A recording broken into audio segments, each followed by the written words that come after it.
चलो भाई। Good afternoon everyone. आज के लेक्चर की शुरुआत करेंगे। और आज की क्लास में हम लोगों को कंप्लेंट तक हमने डिस्कस कर लिया था ना कल। ठीक है, आज हम इससे आगे डिस्कस करेंगे। कंप्लेंट सबने पढ़ा था कल। कंप्लेंट का मतलब क्या होता है? एक लीगल डॉक्यूमेंट जो कोर्ट में बताता है कि आप क्या सॉल्यूशन चाहते हैं, और जो सम्मन के साथ भेजा जाता है कि आपके ऊपर ऐसे ऐसे केस फाइल हुआ, आपके खिलाफ ये कंप्लेंट आई है, तो इसका क्या जवाब देना है। ये जवाब आप कोर्ट में इस तारीख को आ जाइए अपने एडवोकेट के साथ, और आप बताइए कि आप इसके रिस्पॉन्स में क्या क्या कहना चाहते हो। ठीक है जी। कंडीशन का मतलब समझते हो? कंडीशन का मतलब होता है एक स्टिपुलेशन जो बाइंड होती है, जो आपको परफॉर्म करनी पड़ेगी। ये जनरली कॉन्ट्रैक्ट एक्ट में आता है भाई। जब आप कॉन्ट्रैक्ट पढ़ते हो तो कंडीशन एंड वारंटीज का एक टॉपिक आता है। वहां पे बताया जाता है कि आपका कॉन्ट्रैक्ट जो है उसकी परफॉर्मेंस के दौरान अनकंडीशनल परफॉर्मेंस होनी चाहिए, कि कंडीशन नहीं लगाएंगे आप। कंडीशन का मतलब होता है एक स्टिपुलेशन जो बाइंड करती है सिग्नेटरीज को एक लीगल कॉन्ट्रैक्ट में, कि अगर आपने ये फुलफिल नहीं की तो। इसी तरीके से एक सेल्स ऑफ गुड्स एक्ट भी आता है। मैं आपको आज बस वैसे समझाता हूँ कंडीशन, देखो अभी समझ में आ जाएगा, बिल्कुल आसान सी बात। फॉर एग्जाम्पल, तुम कहते हो सर घर जाना है, छुट्टी दे दो। तो मेरा रिप्लाई क्या होता है? एक कंडीशन है, घर बात करवा दो फिर चले जाओ। तो ये कंडीशन हो गई, एक स्टुपिलेशन होगी जो बाइंड करती है आपको। क्यों आप चाहते हो बिना बात करवाए जाए मस्ती मारने के लिए? मैं बस क्या कहता हूँ, ठीक है घर वालों को बता देते एक बार कि आप जा रहे हो यहाँ से। तो ये कंडीशन स्टिपुलेशन जो अगर आपको कॉन्ट्रैक्ट परफॉर्म करना है, जिसको अगर आप तोड़ेंगे तो फिर परफॉर्मेंस नहीं हो पाएगी कॉन्ट्रैक्ट की। अभी के लिए कंडीशन का मतलब आप क्या समझेंगे? एक स्टिपुलेशन होती है जो फुलफिल करनी जरूरी होती है। बताओ, ये बात आ गई समझ में? कंसाइनमेंट कभी पढ़ा है? कंसाइनमेंट अकाउंट्स के बारे में। कंसाइनमेंट का मतलब क्या होता है? ऐसे सुने कंसाइनमेंट आ रहा है उसका, तो शिप में है अभी कंसाइनमेंट। या आपने ऑनलाइन कुछ ऑर्डर किया हो तो नोटिफिकेशन आती है योर कंसाइनमेंट इज डिलीवर्ड, या consignment out for delivery, order out for delivery. तो कंसाइनमेंट का मतलब क्या होता है? गुड्स का टाइटल ट्रांसफर करना जिसकी डिटेल्स दी गई है इनवॉइस में। Proceeds and account of sales are furnished to the consignee periodically. Consignee कौन होता है? जिसको सामान मिल रहा है। तो कहते हैं कंसाइनमेंट का मतलब होता है एक ऐसा डॉक्यूमेंट जिससे आप टाइटल ट्रांसफर कर देते हो गुड्स का। भाई इस गाड़ी में जो जो गुड्स है, जो कंसाइनमेंट है, वो आज से किसका हुआ? इस पार्टी का हुआ। सेलर जब बेचता है उसे कंसाइनर बोला जाता है। कंसाइनमेंट अकाउंट्स एक टॉपिक आएगा जब आप आगे ग्रेजुएशन करते हैं, तो वहां पे आता है, आई थिंक फर्स्ट या सेकंड ईयर में आता है कंसाइनमेंट अकाउंट्स। तो वहां सिखाया जाता है कि कैसे कैसे कंसाइनमेंट डिलीवर होते हैं, उसकी अकाउंटिंग एंट्रीज क्या होती हैं। समझ गए? कंसोर्शियम इसका क्या मतलब है जी? जब कुछ कंपनीज मिलके एक ग्रुप बना ले किसी पर्टिकुलर पर्पस के लिए, और उसके अलावा उनका कोई लेना देना नहीं है आपस में, तो वो क्या बोला जाता है? कंसोर्शियम। एक एसोसिएशन ऑफ कंपनीज जो बनाई गई है किस चीज के लिए? For the purpose of undertaking a particular activity. एक एक्टिविटी करेंगे, देर में भी नो अदर कनेक्शन, इसके अलावा उन कंपनीज में कोई भी कनेक्शन नहीं होगा जिस चीज के लिए इनको ग्रुप बनाया गया है। ये यूजुअली शेयर की जाती है लिमिटेड रिसोर्सेज या रिस्क को जो एक्टिविटी ली गई है। जैसे आपने थोड़ा बहुत पढ़ा होगा जॉइंट वेंचर के बारे में। ठीक है, ये उससे रिलेटेड होता है, उस जैसा ही कुछ होता है, सिर्फ कि यहाँ पे इसको नाम क्या दिया जाता है? कंसोर्शियम। कि आपने पर्टिकुलर कोई एक्टिविटी परफॉर्म करने के लिए एक ग्रुप बना लिया, उसके अलावा और कोई लेना देना नहीं है। ठीक है, डन। कंटेम्प्ट ऑफ कोर्ट, अवमानना, ठीक है जी, कोर्ट की। ये वर्ड किसी ने सुना है? बेइज्जती किस किसने सुना है?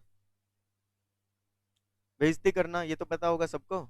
तो कंटेम्प्ट ऑफ कोर्ट का मतलब क्या होता है? कोर्ट की बेइज्जती करना। आप कोर्ट के अंदर कुछ ऐसा एक्ट कर रहे हैं जो कि कोर्ट के नियम, कोर्ट के कायदों के खिलाफ है, उसे कंटेम्प्ट ऑफ कोर्ट बोला जाता है।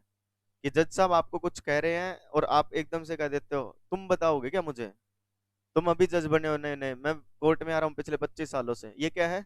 Contempt of court. जो ड्रेस बताई गई है आप वो पहन के नहीं जा रहे, आप चले गए लाल टोपी लगा के, नीली पैंट, कानों में बालिया, टोपी, ठीक है जी, और कह रहे हो आज तेरा भाई बताएगा क्या फैसला करना है। तो ये सब चीजें क्या है? कंटेम्प्ट ऑफ कोर्ट होता है। जो rules regulations ethics code of conduct बताए गए हैं वो आपको फुलफिल करने पड़ते हैं। ठीक है, कंटेम्प्ट ऑफ कोर्ट मतलब एक फाइंडिंग जिसमें बताते हैं कि डिसओबे हुआ है कोर्ट के ऑर्डर का। Can also mean disrupting court, for example by being loud और डिसरिस्पेक्टफुल इन द कोर्ट। जैसे ही गवाह कोई गवाही देने को होता है, वकील क्या करता है? अपोजिशन का जोर जोर से गाने बजा देता है, ठीक है, ऊंची आवाज में बात करने लगता है। ठीक है, हाँ ऑर्डर ऑर्डर, ठीक है जी, जज साहब कह रहे हैं ऑर्डर ऑर्डर ऑर्डर, वकील कह रहा है कहाँ का ऑर्डर, नहीं सुनना जब। तो ये सब क्या है, डिसरिस्पेक्ट, फिर आपके ऊपर फाइन लगता है, इसे बोलते हैं कंटेम्प्ट ऑफ कोर्ट। ओके जी। कॉन्ट्रैक्ट आई थिंक आप सबको पता होगा, डिटेल में अगर बताएं, सबसे पहले क्या आता है, ऑफर।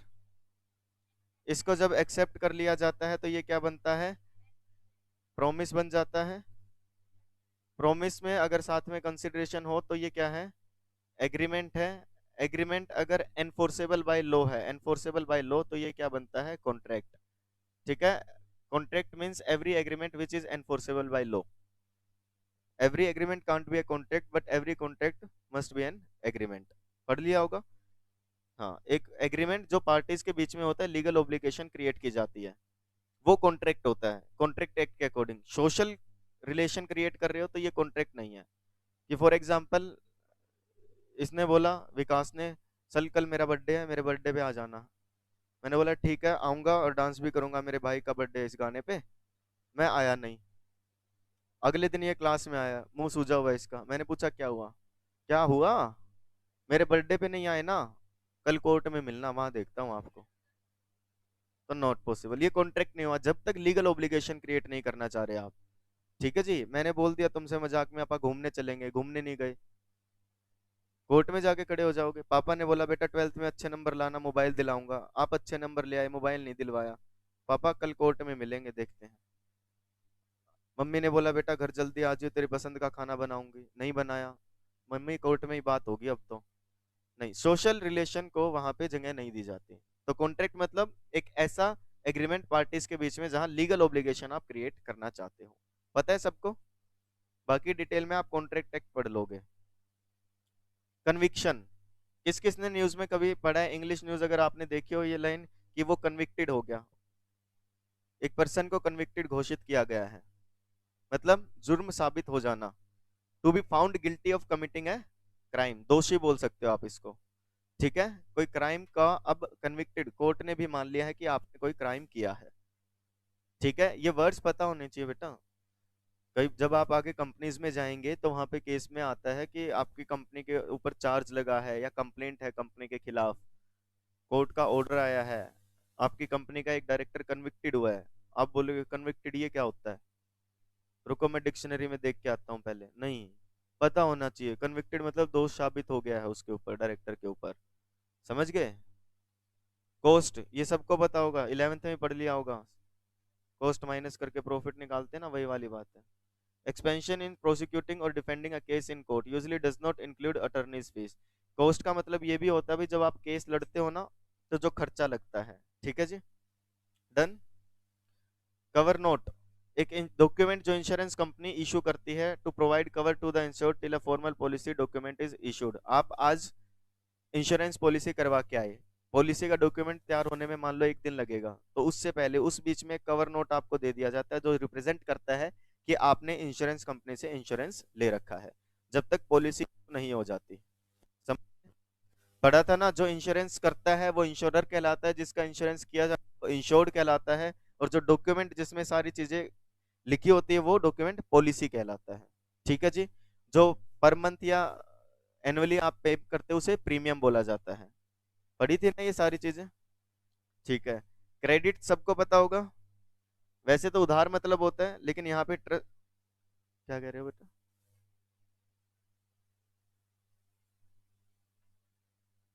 वकील की फीस। ठीक है, और जो खर्चे लगते हैं, क्योंकि वो डिपेंड करता है आपने कैसे वकील एडवोकेट लॉयर हायर किया है, ये सारी चीजें डिपेंड करता है उस चीज पे। अटर्नी की फीस, कोर्ट की फीस में इसको काउंट नहीं करते जनरली। क्रेडिट सबको पता है क्या, वैसे तो उधार समझते, लेकिन क्रेडिट का मतलब ट्रस्ट और बिलीव भी होता है। हम नहीं बोलते क्रेडिट वर्थ है वो इंसान, भरोसे के लायक है, या उसकी रेपुटेशन अच्छी है। इनकमेंस it means giving goods on the payment, जो बाद में पेमेंट की जाएगी, उधार बोलते वैसे तो इसके, लेकिन इसका ट्रस्ट और बिलीफ भी इसका मतलब होता है। ठीक है। Credit note, credit note debit note तो सबको पता होंगे। एक डॉक्यूमेंट जो सेलर भेजता है बायर को कि रेक्टिफाई कर लो एरर ऑफ ओवरचार्ज, इनवॉइस में कोई गलती थी तो अब जो गुड्स आपने रिटर्न किए हैं उसकी एंट्री हो चुकी है बुक्स ऑफ अकाउंट में। बताइए सबको। डेबिट नोट तैयार किया जाता है, क्रेडिट नोट तैयार किया जाता है, पता है क्या।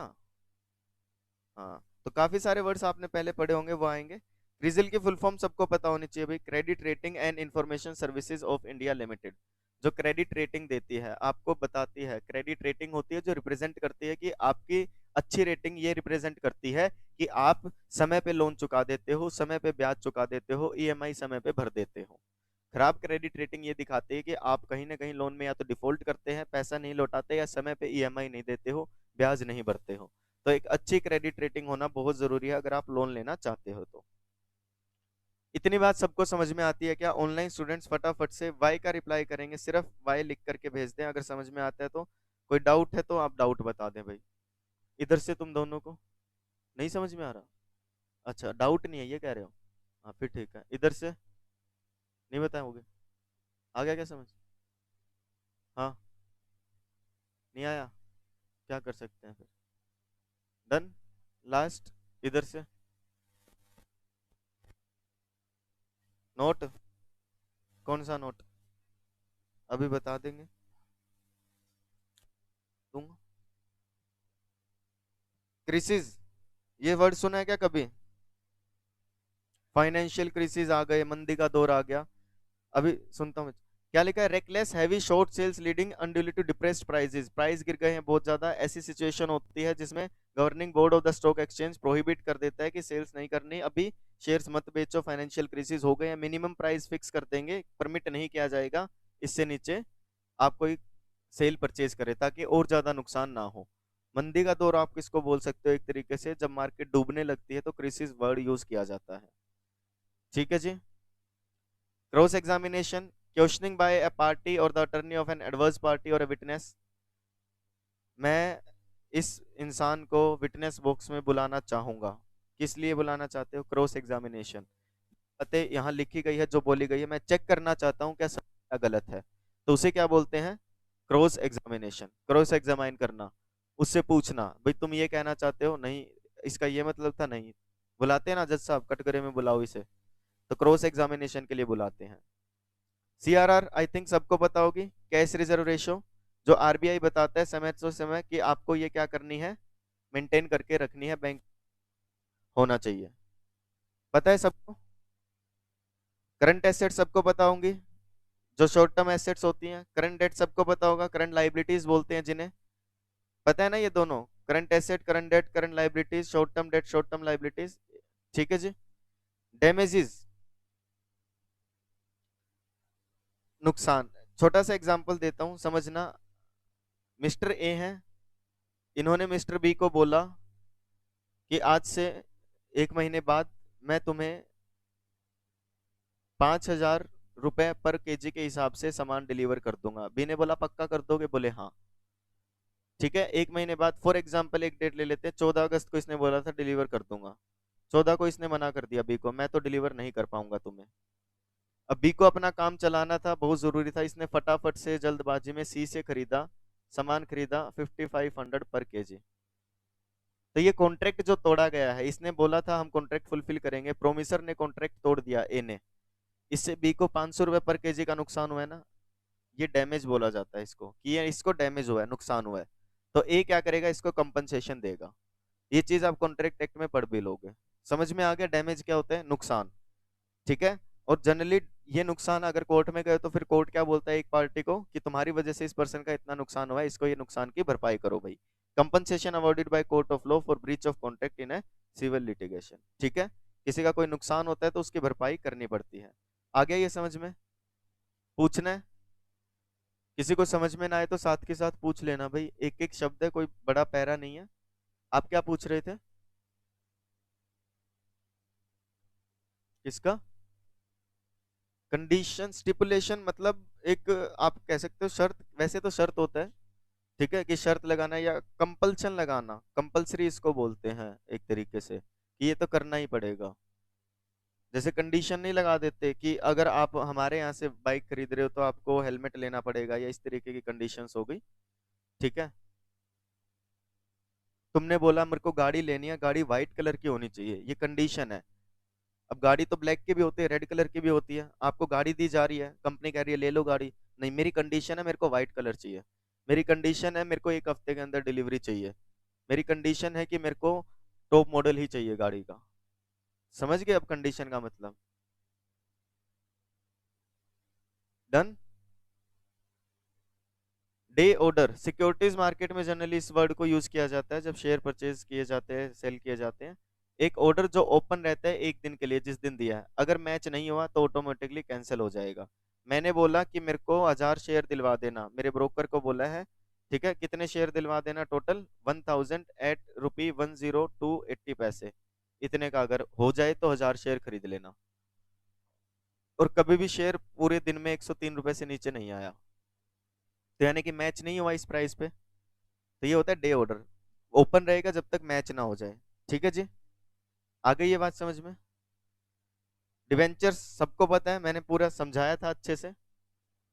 ठीक है, एक इंस्ट्रूमेंट या सिक्योरिटी जो ये दिखाता है कि कंपनी ने बोरोइंग की हुई है और स्पेसिफाइड डेट पे इंटरेस्ट की पेमेंट होती है। ठीक है जी। डेबिट नोट, एक नोट जो भेजा जाता है सेलर के द्वारा बायर को कि रेक्टिफाई कर ले, जो कम था प्राइस अब वो ठीक कर ले। ठीक है, सप्लीमेंट्री इनवॉइस भी बोलते हैं इसको, पता होगा सबको। डेट सबको पता है, इक्विटी सबको पता है। डेट मतलब बोरोइंग्स, कर्जा, इक्विटी मतलब ownership. Debt and equity sum total होता है लाइबिलिटीज एंड कैपिटल का। This should always be equal to total assets. Total assets is equal to total liabilities plus capital होता है ना, तो वही तो लिखा है, liabilities plus capital, debt plus equity. समझ गए? डेट फाइनेंसिंग बहुत आसान सा, जब आप बोरो करते हैं पैसा एक लेंडर से और एग्री करते हैं कि प्रिंसिपल के साथ साथ मैं रेगुलर पेमेंट कर दूंगा आपको इंटरेस्ट के साथ, तो आप डेट फाइनेंसिंग कर रहे हैं। मतलब पैसे का जुगाड़ कर रहे हो कर्जे से, ऐसे समझो तुम। ठीक है, डेट फाइनेंसिंग मतलब जब आप पैसा बोरो करते हैं किसी से, साथ में क्या बोलते हैं, मैं प्रिंसिपल यानी कि जो पैसा बोरो किया है वो भी लौटा दूंगा और समय से समय ब्याज भी देता रहूंगा, तो आप डेट फाइनेंसिंग यूज कर रहे हैं। जनरली ये मेन एक क्या होता है जी, कॉमन फॉर्म होती है जो आप यूज करते हैं। बैंक से भी ले सकते हैं, क्रेडिट कार्ड भी, क्रेडिट भी, लोन भी, मर्चेंट कैश एडवांस भी, इनवॉइस भी, ये मेथड अलग अलग होते हैं भाई। समझ में आ गया? डिक्लेरेशन ये सुना होगा जनरली, जब आप कोई डॉक्यूमेंट वगैरह तैयार करते हो तो उसमें लिखा होता है ना लास्ट में डिक्लेरेशन, कि आई एग्री, मैं एग्री करता हूँ, यहाँ पे जो भी बातें लिखी गई है मेरे नॉलेज में सही है और सच्ची लिखी है मैंने। तो इसको बोला जाता है एन अनस्worn स्टेटमेंट ऑफ फैक्ट्स, जो एक पार्टी एक ट्रांजेक्शन में बताती है, या कोई इंसान जो बताता है कि हाँ ये फैक्ट ऐसे ही थे, ये चीजें ऐसे थे, तो इसे बोलते हैं डिक्लेरेशन देना।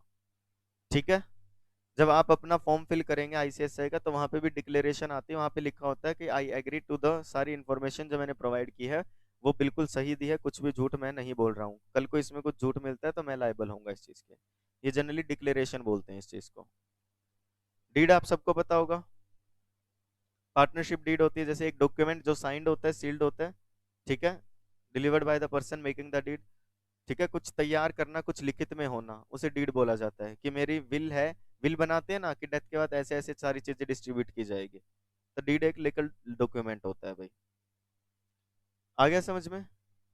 डिफॉल्ट मतलब गलती करना, टू फेल टू रिस्पॉन्ड और answer to the plaintiff's claim by filing the required court document. A ने बी के ऊपर केस कर दिया कोर्ट में जाके, कोर्ट ने इसको भेजा समन कि आना है, आपको बताना है, जवाब देना है। जो केस करता है वो प्लेंटिफ होता है, जिस पे इल्जाम लगे वो डिफेंडेंट होता है। डिफेंडेंट अगर जवाब ना दे या कोर्ट में अपीयर ना हो उस दिन या कोई जवाब ना भेजे, तो क्या बोलते हैं, उसने डिफॉल्ट कर दिया। The person if fails to respond और answer to the plaintiff's claims, claim लगाए ना प्लेंटिफ ने, कंप्लेंट किया ना, अब मैंने बोला मेरी बाइक चोरी कर ली इसने, कोर्ट इसको समन करे हुए तुम्हारे ऊपर ऐसे ऐसे इल्जाम लगे हैं, अब ना तो ये जवाब दे रहा उसका, ना खुद आ रहा, तो इट मीन्स डिफॉल्ट कर रहे हैं।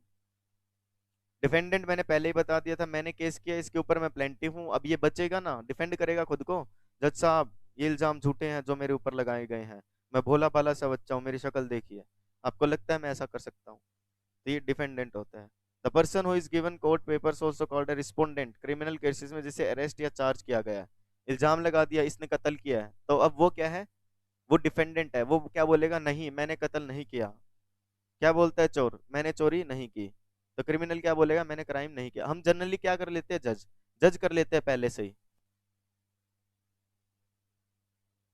ठीक है, कि किसी को मान लो पुलिस ले गई, भाई वो तो क्रिमिनल हो गया, वो तो साबित हो गया, उसी ने पक्का कत्ल किया।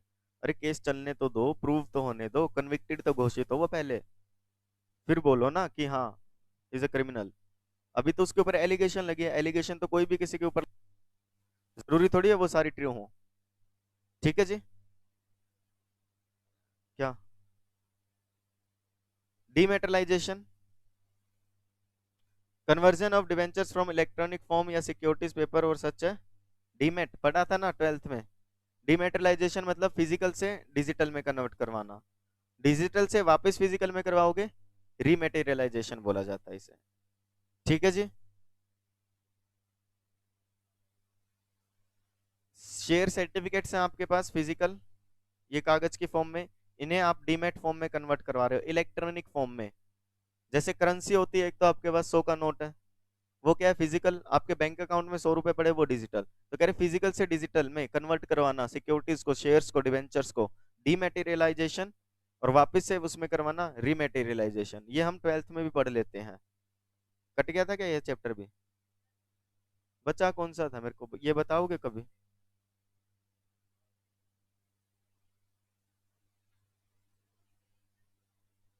डिपॉजिटरी, ये मैंने तुम्हें पहले भी बताया था, दो नाम बताए थे ना इंडिया में, जो है एनएसडीएल, सीडीएसएल।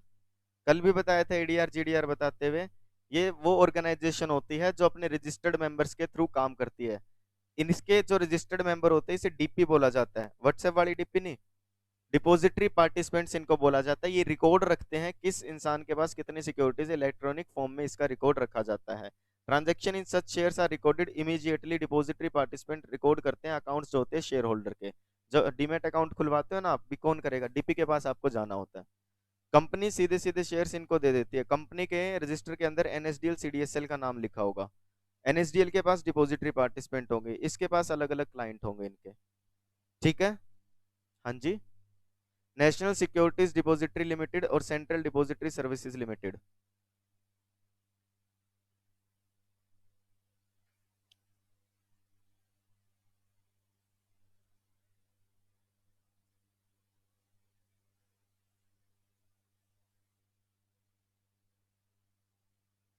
क्या हो गया? पढ़ रहे हो? चली जाएगी बेटा, मैंने तो मना किया ही नहीं। वरना डेप्रिसिएशन बताने की जरूरत है क्या? समय के साथ साथ आपकी एसेट्स की वैल्यू गिरना डेप्रिसिएशन कहलाता है। मशीन की wear and tear natural cause के कारण जब मूवेबल एसेट या जो फिक्स्ड एसेट आपकी उसकी वैल्यू में कमी आती है उसे डेप्रिसिएशन बोला जाता है। वेलकम बेटा, वेलकम। ये फर्ज है हमारा, आप कुछ पूछो हम बताएं। अब मैं आपसे पूछता हूँ, आप बताएंगे। डेट फाइनेंसिंग क्या होता है?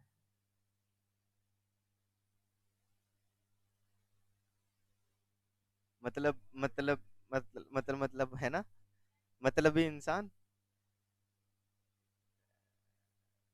अच्छा। डेरिवेटिव मार्केट्स क्या होती है? ये वर्ड एक्चुअल में तो सही बताऊं डिटेल में आपको समझ में आएगा जब सिक्योरिटीज लॉ पढ़ोगे। अभी आप क्या समझे, ये एक ऐसी मार्केट होती है जहाँ पे फ्यूचर और ऑप्शंस की ट्रेडिंग की जाती है। ठीक है, फ्यूचर और ऑप्शंस क्या होते हैं? ये एक तरीके की सेल करने के तरीके होते हैं जिसमें सिक्योरिटीज आप बोलते हो कि इतने में होगी, इतना प्राइस हो जाएगा तो मेरी खरीद लूंगा मैं, इससे कम हो गया तो बेच दूंगा। ये चीजें, इनको फ्यूचर और ऑप्शंस बोला जाता है। कॉल ऑप्शन होता है, पुट ऑप्शन होता है, डिटेल में वहां पे समझ में आएगा। अभी सिर्फ इतना पढ़ना है, जहाँ पे फ्यूचर और ऑप्शंस में डील किया जाता है वो डेरिवेटिव मार्केट कहलाती है। ठीक है जी। क्या? हाँ जी। डिफरेंशिएशन, आपको कोई अलग कैसे बनाता है किसी दूसरी कंपनी से? ये एक ऐसी अप्रोच होती है जिसमें आप कॉम्पिटिटिव एडवांटेज लेना चाहते हो, एक वैल्यू डिफरेंस, जिससे कस्टमर आपके प्रोडक्ट को खरीदे। ज्यादा प्राइस क्यों पे करे कस्टमर आपके प्रोडक्ट का, तो क्या डिफरेंस है, उसको बोला जाता है डिफरेंशिएशन। ठीक है जी। बताएं जी। डिफरेंशिएशन एक ऐसी अप्रोच होती है जिससे कॉम्पिटिटिव एडवांटेज आप लेना चाहते हो, कस्टमर के बीच में वैल्यू डिफरेंस क्रिएट करना चाहते हो ताकि वो आपके ही प्रोडक्ट को खरीदे, लॉयल रहे आपके प्रोडक्ट के लिए। ठीक है। Last, second bench, done. Disbursement सुना है कभी? मान लो ना मानो फिर। मेरे पास 50,000 रुपए दे के गए कोई, किसी ने, और बोला इनमें बांट दो। तुम में, गरीबों में नहीं, तुम में बोल रहा है। ठीक है ना, ना तुम तो मान ही रहे थे, अभी तक मना कर रहे थे ना, क्यों माने। तो ये 50,000 रुपए अब मैं आप लोगों में डिस्ट्रीब्यूट, तो इसे क्या बोला जाता है, डिसबर्समेंट बोला जाता है। जैसे आपको मान लो कोई इवेंट ऑर्गेनाइज कर रहे हो, मैंने आपको पैसे दे दिए 10,000 रुपए, इसमें से खर्चा देते रहना, खाने का, पार्टी का, अखबारों का, ऐसे। तो ये क्या है, एक legitimate payment of money out of some fund. ये वर्ड्स जनरली जब फंड्स क्रिएट किए जाते हैं, मान लो इन्वेस्टर एजुकेशन प्रोटेक्शन फंड हो गए, ऐसे अलग अलग, तो उस पैसे का यूज कैसे किया जाना है, कैसे उसको खत्म किया जाएगा, पैसे को किस किस सोर्सेज में यूज किया जाएगा, वो डिसबर्समेंट कहलाता है। ठीक है। डिस्काउंट सबको पता होगा, प्राइस में रिडक्शन करना डिस्काउंट कहलाता है। डिस्काउंटेड बिल सबको पता होगा, जब बिल ऑफ एक्सचेंज आप पहले बैंक में जाके ड्यू डेट से पहले एनकैश करवा लेते हो कुछ कमीशन दे करके, तो वो क्या कहता है, discounting of bill of exchange, discount करवाना। ये सबको पता है। Dismissal, this case is dismissed, सुना है कभी। हाँ, एक जज का, क्या हो गया इसको, डिसमिसल क्या होता है भाई, एक जज का decision to end the case, कि इस केस को यहाँ पे the case is dismissed now है। हाँ। अच्छा। डिस्पोज, डिस्पोज ऑफ करना, एंडिंग अ लीगल केस और ए जुडिशियल प्रोसीडिंग्स। ठीक है, डिसीजन जब खत्म होता है केस, तो क्या बोला जाता है, डिसमिसल। और फिर डिस्पोज मतलब जज ने ये बोला था ए बी को 10,000 रुपए हर्जाना देगा, तो ये बोलते हैं डिस्पोज करना। डिसमिसल मतलब केस खत्म होना, लेकिन जो पेंडिसेस है उनको, जो पेंडिंग रह गई चीजें वो पूरी कर लोगे तो क्या कहलाएगा, डिस्पोज। और किस किस तरीके से किया जाएगा भाई, ए बी को 10,000 रुपए भी देगा, जमीन भी वापस लौटाएगा, तो ये डिस्पोजिशन, द मैनर जिसमें एक केस को सेटल और रिजोल्व किया जाएगा। ठीक है जी। डिसोल्यूशन सबको पता होगा, 12th में पढ़ के, लीगल एंडिंग ऑफ है। यहाँ पे डिसोल्यूशन क्या है, बोला गया है मैरिज का खत्म होना, जिसे हम डाइवोर्स भी बोलते हैं। कितना खुश क्यों हो रहे हो। क्या छुट्टी किसने की अभी, डिविडेंड सबको पता है। डिविडेंड क्या होता है, डिस्ट्रीब्यूशन ऑफ प्रॉफिट। ठीक है जी, हाँ, लाभांश। ठीक है, यहां तक आज पढ़ेंगे, बाकी कल पढ़ेंगे। ठीक है जी, आज के लिए इतना ही, मिलते हैं अगले लेक्चर में। टिल देन रिवाइज कर लें अच्छे से, जो आपके डाउट्स होंगे वो कल डिस्कस किए जाएंगे।